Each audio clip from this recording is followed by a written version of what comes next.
Good evening and welcome to this January 13th edition of EastCast. I'm Evan Weiner with sports anchor Mike Kravitz to bring you the news of the week.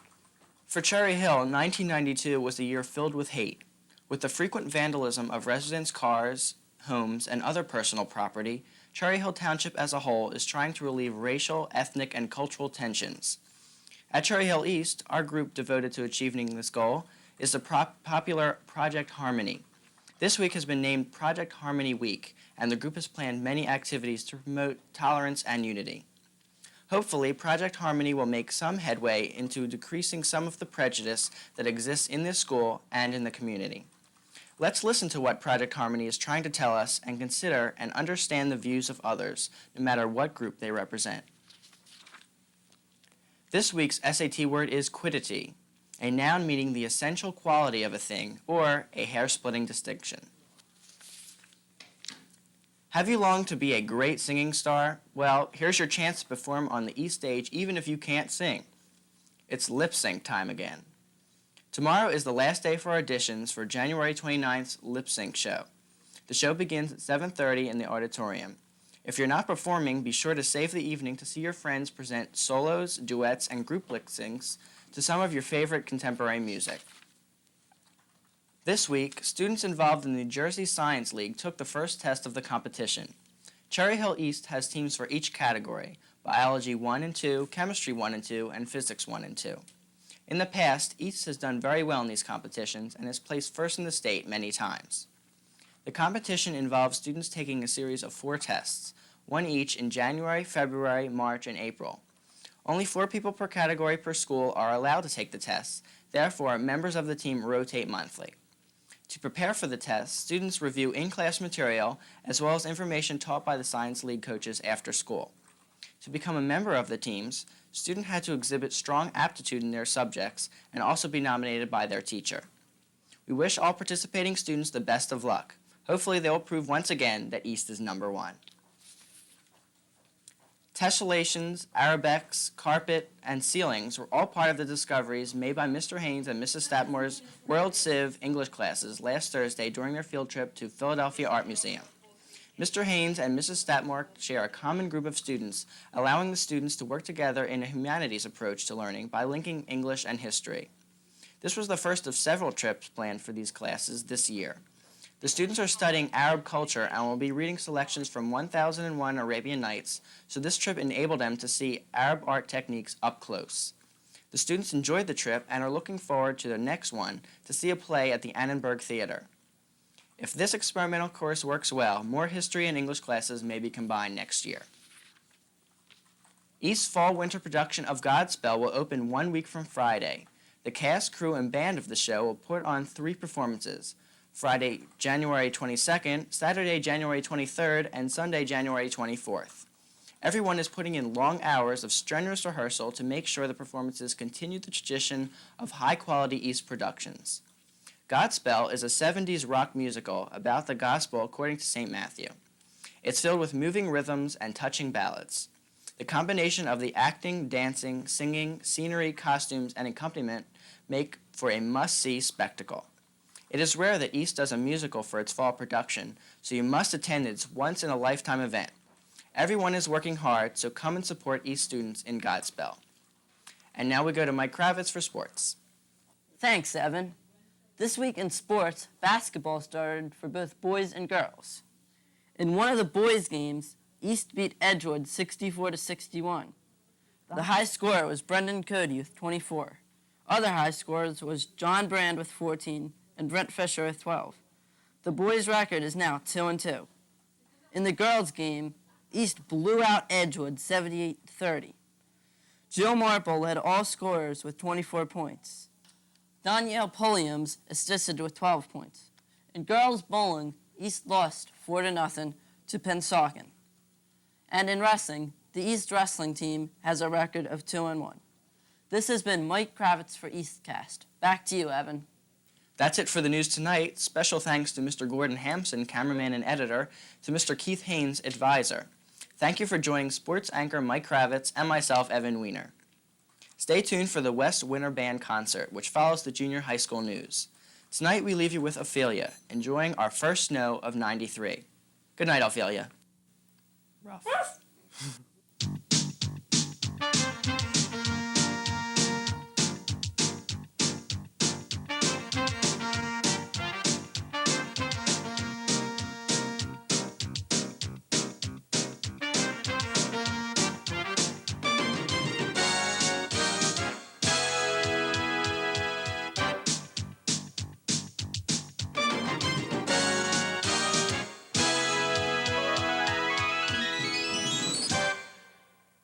Hi, welcome to the West Report. My name is Brian Connors.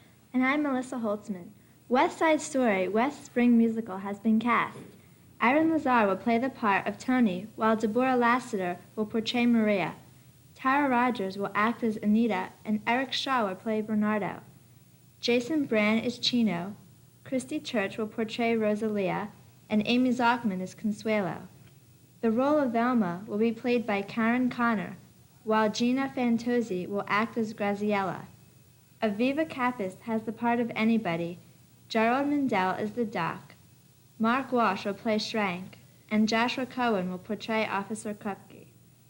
In addition, Leslie McNair will be featured as the vocal soloist, and Kathleen Nanny will be the ballet soloist. The general chorus has been divided into Jet Boys and Girls and the Shark Boys and Girls. Also, there is a special Sharkette vocal chorus. Rehearsals began Monday, January 11th, and will continue throughout the winter until opening night, which will be on March 12th. The show will be presented on the 12th, 13th, 14th, 18th, 19th, and 20th of March. New Jersey State Senator John Adler addressed the American Government Honors class on Friday, January 8th. Senator Adler spoke to students about his position and the problems he faces every day as a state senator. Senator Adler mainly focused on the Quality Education Act, which was passed by Governor Florio and the state legislature in 1990. And this measure diverted state tax money from inner-city schools from suburban schools. This also planned to help inner-city schools give more opportunity to their students. His views on this also helped generate a class discussion which led students to ask him questions ranging from how he got his political start to if he listened to Howard Stern. The visit turned out to be a pleasant experience for both the American government class and for State Senator Adler. Kathy Nevins, a clinically trained social worker and a mother of 4 children, will present The Difficulty of Letting Go on January 26th at 7:30 p.m. She has received training in family therapy at the Philadelphia Child Guidance Clinic and currently has a private practice and works as a social worker in 2 South Jersey school systems.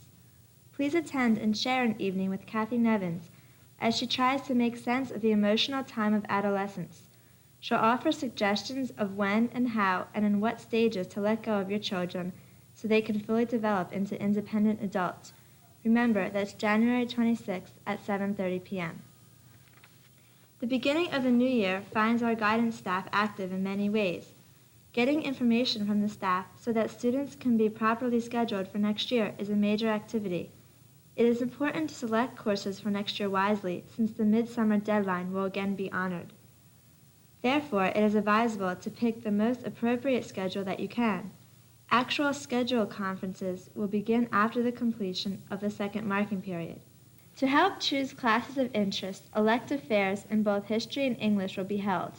The history elective fair will be Wednesday, January 13th, and a general elective fair will be held on Friday the 15th. And the English presentations will soon follow. And on January 19th, there will be a meeting for parents of prospective freshmen to offer information about learning opportunities at West. And now here's Dave Marika with this week's sports.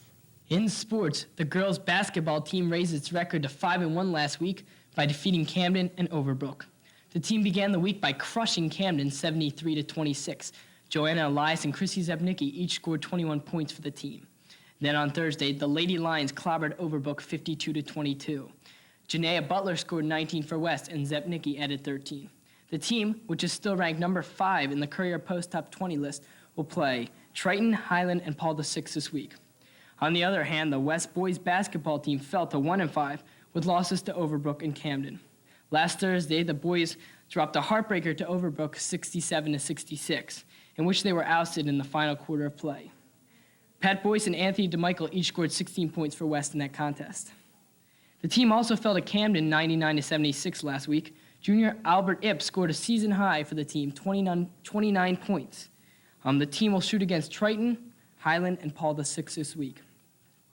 The West boys swim team won one and lost one last week. On Wednesday, the Lions beat Washington Township 94-91. Christian Amonte won both the 200 free and the 500 free, and freshman Adam Ritchie won the 200 IM and the 100 backstroke. On Friday, though, the team traveled to Ocean City and lost by roughly 40 points. The boys team will race against arch rival Cherry Hill East, Haddonfield, and Pennsauken this week.